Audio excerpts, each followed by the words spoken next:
We are here in Toronto virtually, lovely Lake Ontario, the skyline, the wonderful virtual CN Tower rising majestically over Toronto. And Toronto's about to get even more majestic thanks to these two gentlemen, Alan Lippman, Dan Prison. They are bringing back an APBA baseball tournament that has been on hiatus for at least 30 years. Gentlemen, thank you so much, not only for joining us, but for bringing this tournament back to life. Thanks for having us. Fill us in a bit on the history of this tournament and why it lapsed. My memory of APBA back in the day might be a little different than Dan's. I think he probably has a little bit more of it than I do. The last time that I can remember any kind of official tournament happening in Toronto, there is an on a broadcast celebrity. He used to be on the Fan, Bob McCowan. And what I remember is he a very famous on the Fan 590 on the radio.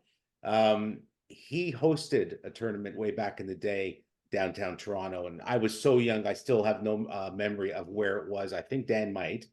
And that I probably was about 14, 15 years old. I'm 58 now, so it was a long time ago. And that was the very first one that I can ever remember, and the only one that I was ever part of. I wonder if Dan remembers a little bit more about its location and what it was like. I'm a little younger than you, and I was aware of the tournament, but I was probably a little bit too young to consider going to it. But from what I understood, it was around Weston in the 401 they did it. I think it was like an Elysian Hall or something along those lines. And yeah, Bob McCowan was a big, who was a major figure in the sports in Toronto back in those days. He was a big promoter of the game, and I don't think he actually organized it, but he was part of it.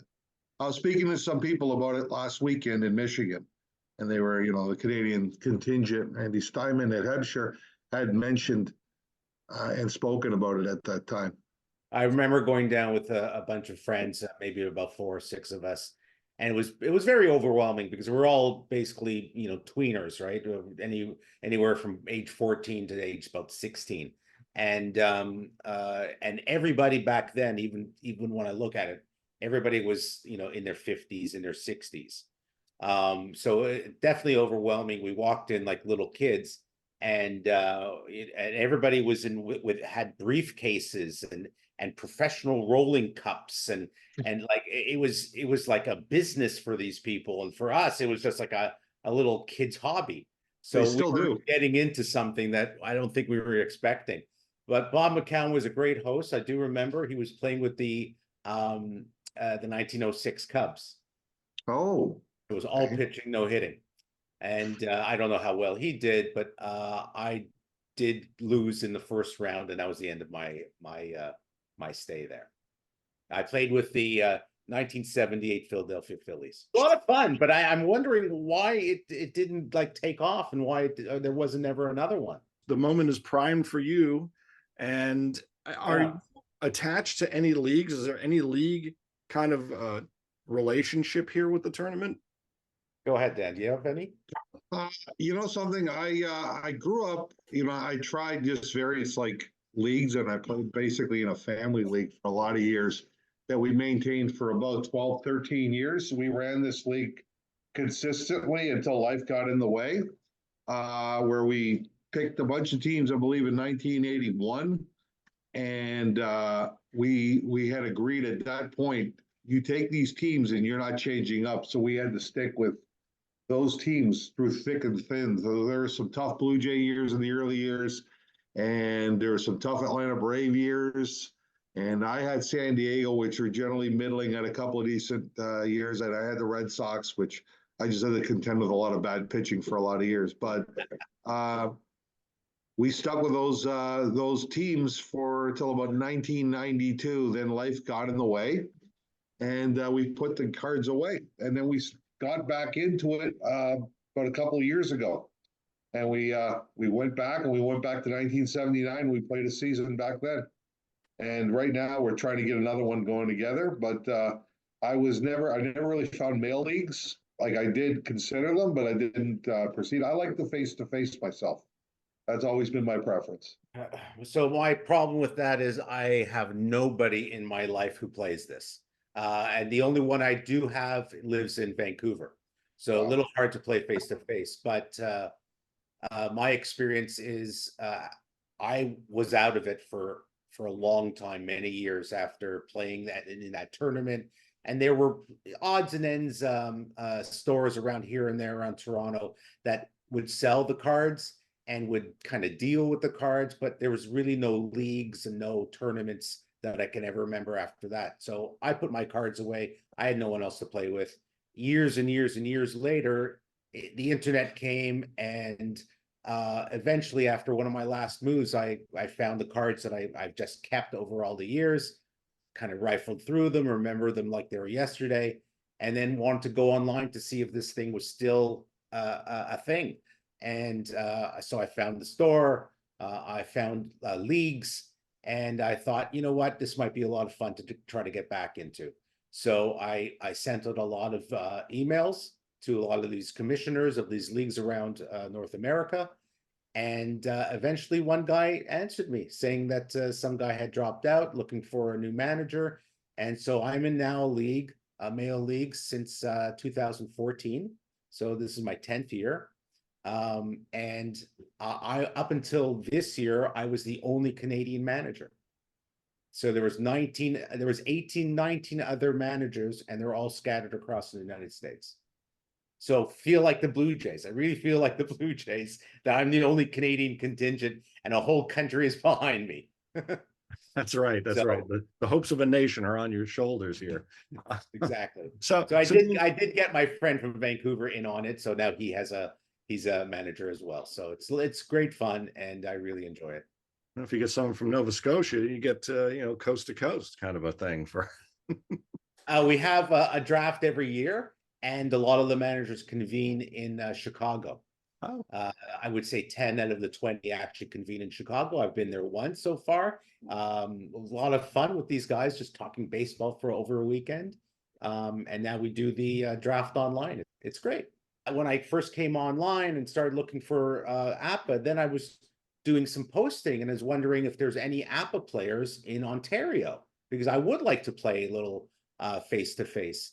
And yeah, out of the woodwork came a bunch of guys and said, yeah, it would be great to play again, or great to play face to face. And I thought back then, and this must have been about 3 years ago, that I thought I'd try to do a tournament, but like many of us, life gets in the way, and I took a little bit of a hiatus. But here I am wanting to do it again, and Dan found me, and said, yeah, let's do this. And I'm thankful for it, because it might be a little too bit of an undertaking to do it alone.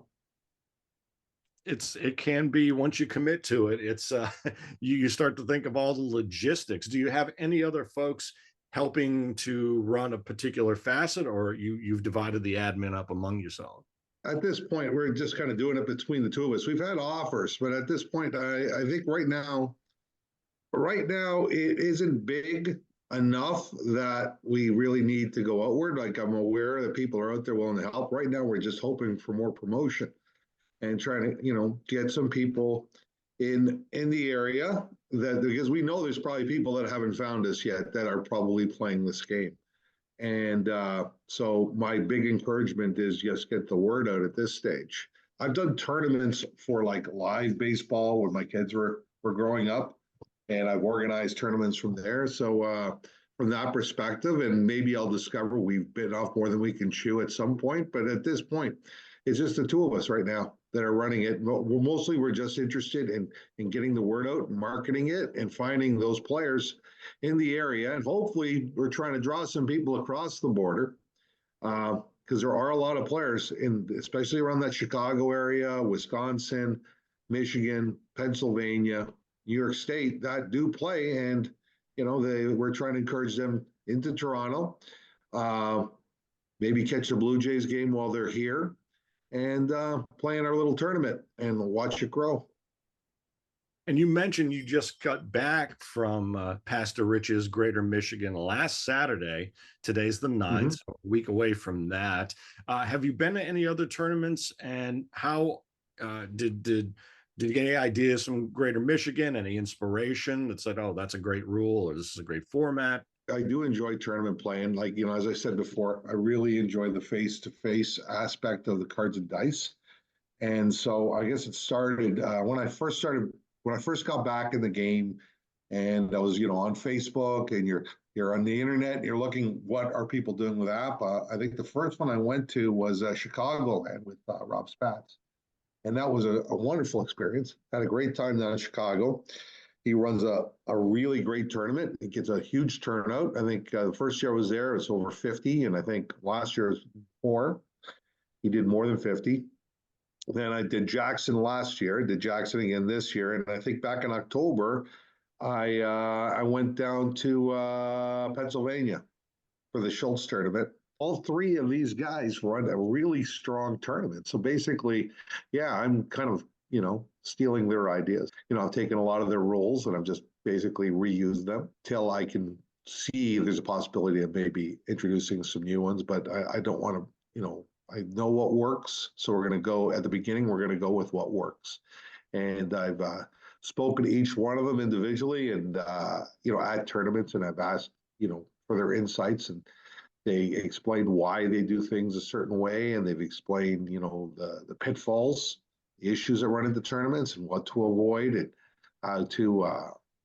how to prevent issues from occurring, like small issues like time issues seems to be a big issue. Getting people out. I think last year in Chicago, and I think it finished at 8:30 p.m. last night. And that was probably a lot longer. The first year it finished at 5:30. But I know Pastor Rich is big on keeping you going. Like, there's no, he makes it very clear. At 2:00 we're shortening your games. I want to see, like, by lunch you should be through 4, and by 1 you should be through 6. And I understand, and I've had to explain that to, some of the people that are coming to the tournament who ask questions, but why don't we do this and why don't we do that?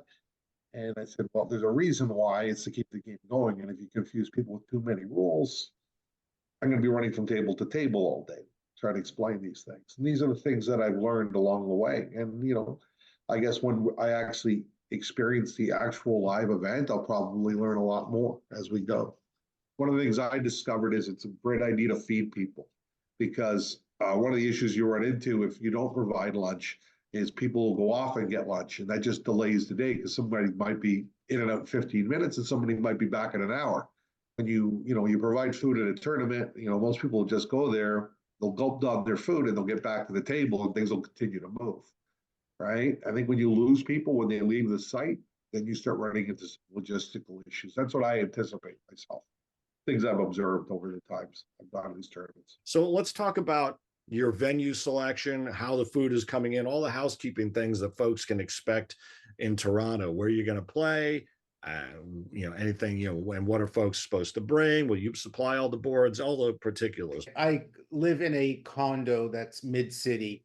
It's right on the 401, so it's very, very easy and hopefully quick enough to get to. Parking is plentiful. I mean, there's so much visitor parking. It's a luxury condo. We have 2 main party rooms. One holds about 150, one holds 50. So I don't think I'm going to need the 150 for our first time around. It has a kitchen in it. It has everything we need. We have plenty of tables, plenty of chairs, plenty of wall space to put up whatever charts we need to put up. So the venue was to me a no-brainer. I don't think we needed to spend any money to go and find some kind of venue for that that wasn't at least attached to one of us. So I think the venue was easy, as I said, Midtown, so it's going to be very accessible for anybody coming from any direction. I think, that was extremely helpful. I mean, Ellen came straight away and said, listen, I have the venue, which takes a big thing out of that.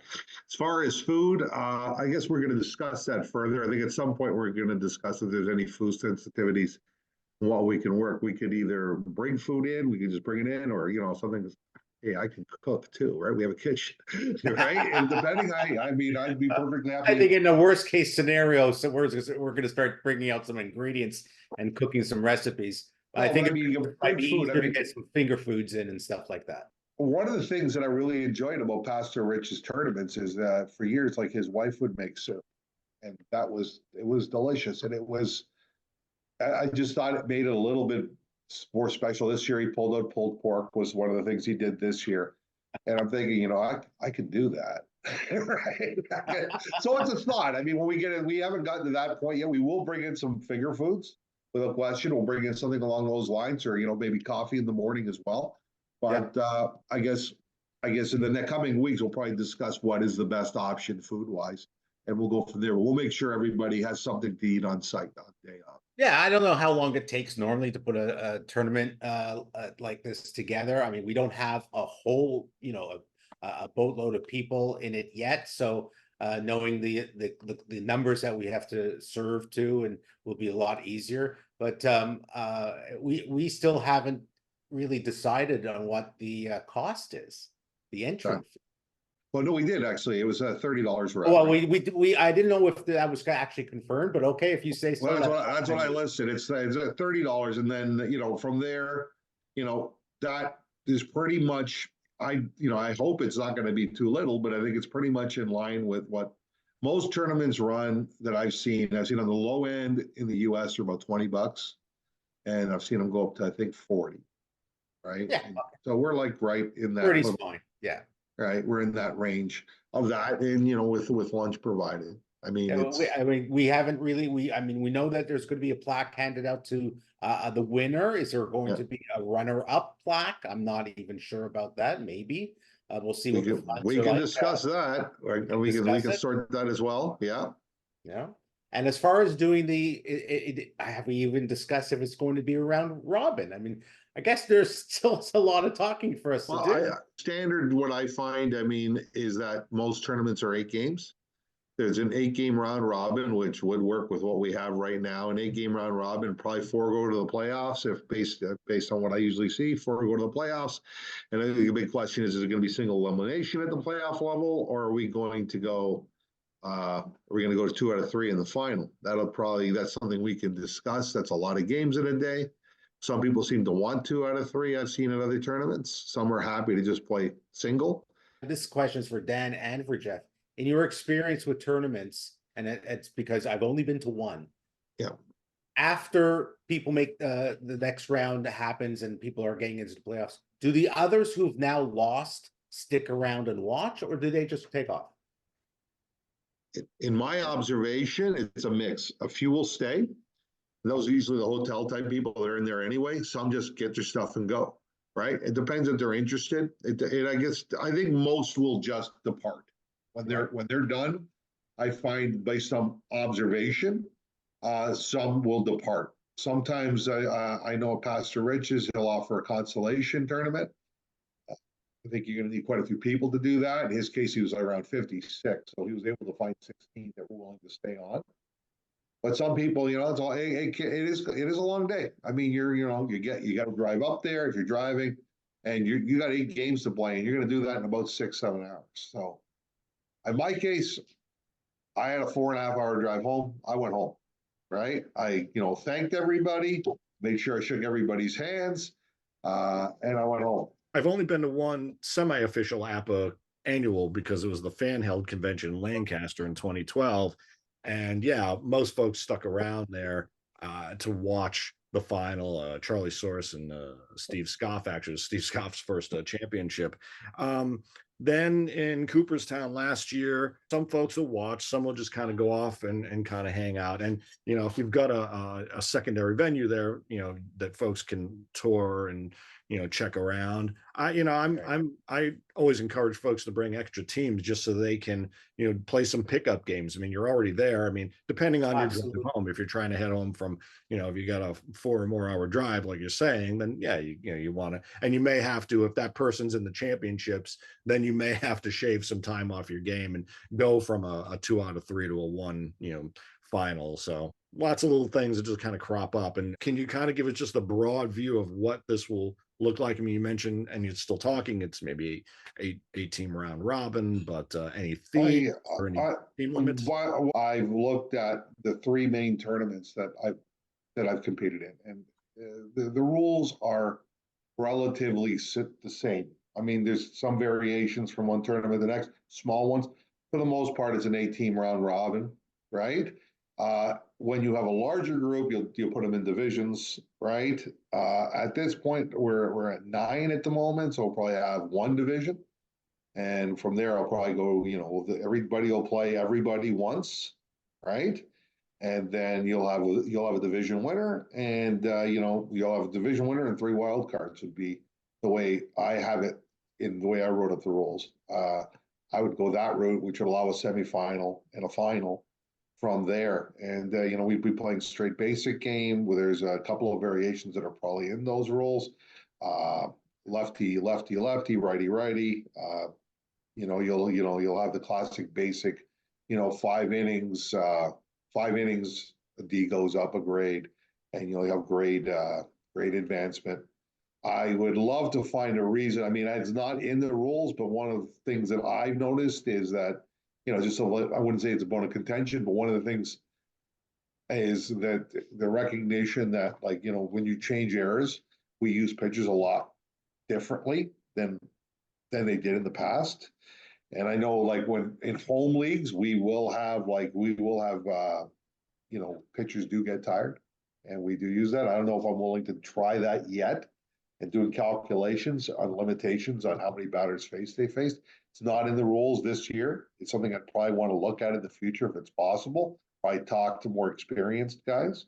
The key lessons that I've learned from those who run others is you kind of got to keep it pretty simple and pretty straightforward. And while if for home or a league player where there's significant modifications that have been added to the improvement of the game, because I know when I play face to face, we have numerous modifications to the basic game. But will it work? Will it be a good idea to introduce these modifications to people who've never used the same modifications, or is it just going to create confusion?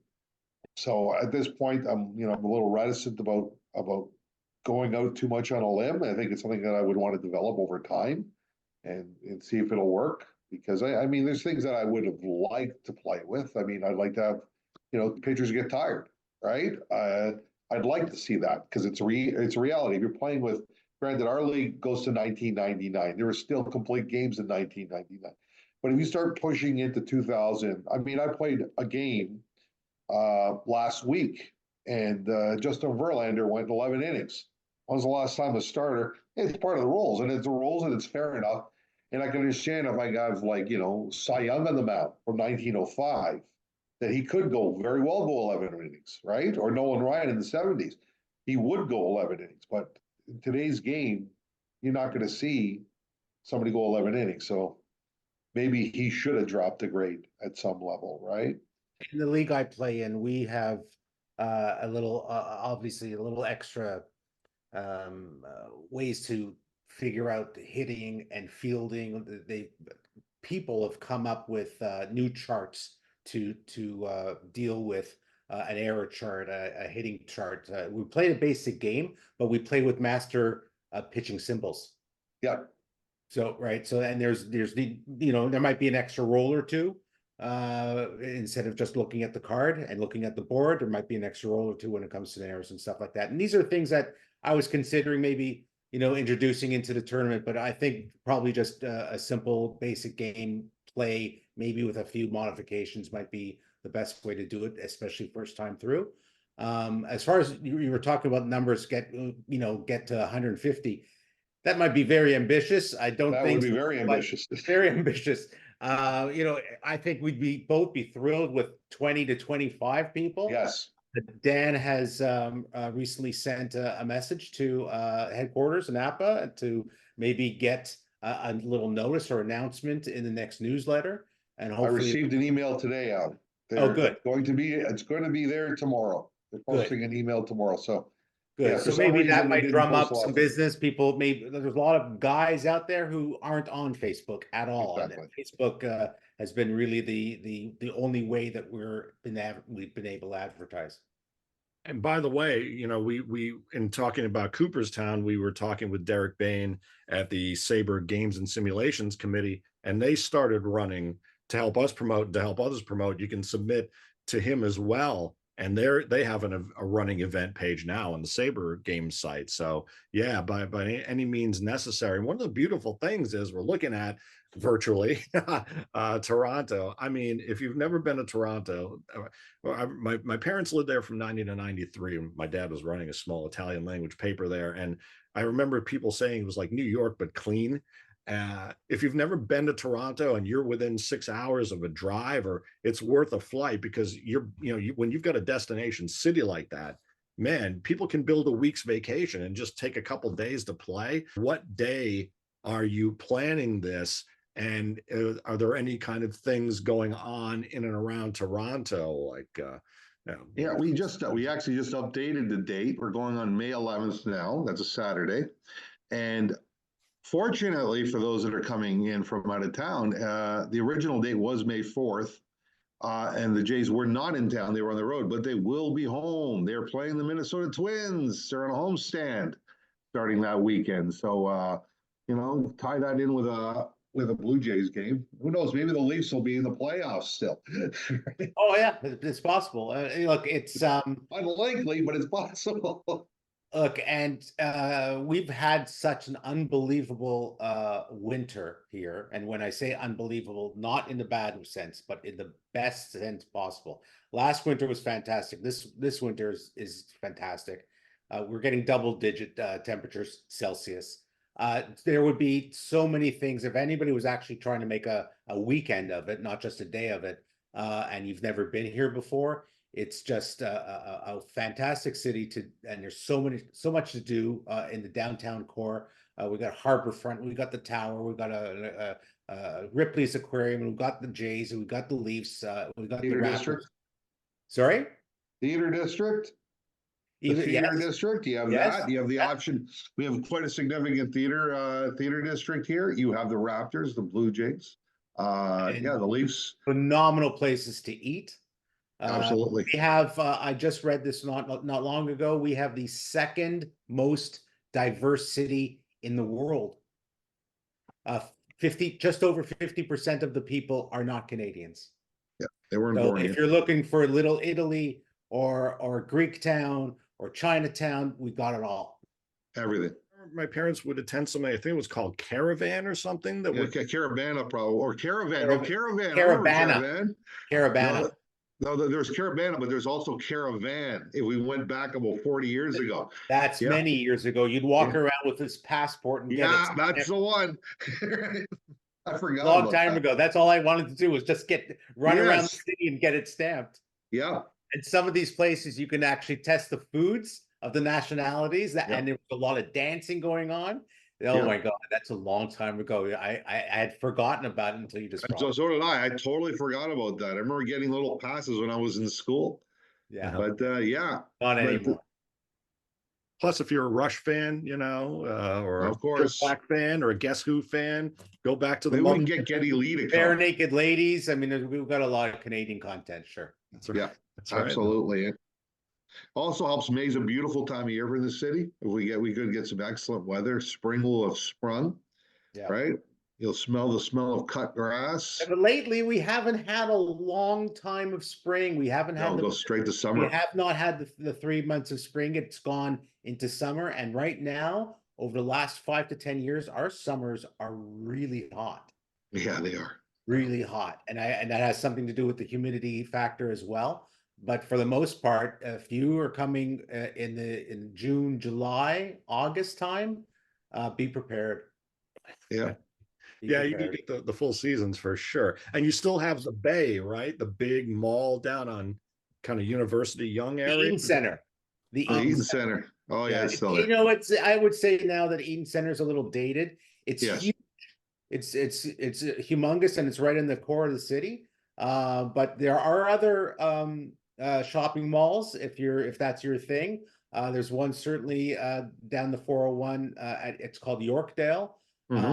It's very eclectic and seems to be the next best thing, as far as I'm concerned, anyway. You also have the Hockey Hall of Fame, right? Yeah, Hockey Hall of Fame, which is down at Front Street. Right downtown. It's down, at the front and what is it? Front and Bay Street. Yeah, Front and Bay. Front and Bay. Excellent. And we also have our mini version of Times Square. Yes. Yes, we call it Dundas Square, and it's right at one of the corners of the Eaton Center and Young Street. It's Dundas and Young. Mhm. There's lots of screens attached to the buildings, and you know, a lot of animation going on there, and it's certainly a happening corner. Awesome. So, I mean, as though not saying APBA baseball is not enough, but you've got a couple other things if you want to build out a long Friday to Monday weekend here. So, do you have some dates backed out from May 11th? You know, cutoff for team selection, things like that. Oh, we didn't mention the theme of the tournament. Yes. The theme is we're choosing any teams that have a 550 winning percentage or less that haven't won their division. No, haven't won the World Series. Oh, just had won the World Series? Oh. Yeah, we just have not won a World Series, and I think the years are 1962 to 1999. So when the mounds went up and then they came back down again. So during that period of time, we're just touching on the steroid era. Awesome. All But right. as far as dates leading up to, I don't think we've discussed it. No, we haven't gotten to that point yet, but I would assume that I'd like to finalize things probably within a couple of weeks of date, right? And then at that stage, then we can formulate the schedule and everything from there. Right. And you do have a Facebook group that people can go and join, right? Yes, absolutely. It's the first annual Toronto Classic. Yeah, if It's you just first type that into the search menu, you'll find it. You'll find it in the search menu. We've tied it in with the APBA Baseball site. We have an event there. We've set it up on there, and we've also set up another one in events. So you can find it in events as well.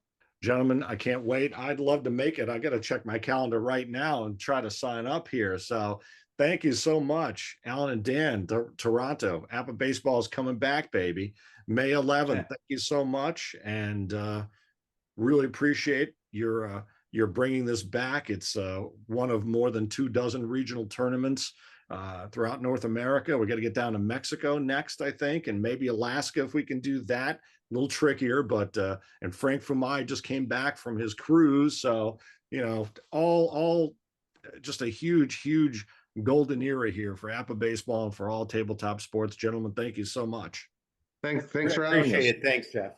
Thank you. I'm so excited about it myself. Very much looking forward to it. Looking forward to it. Hope to see you up. Hope to see you come up. That'd be great.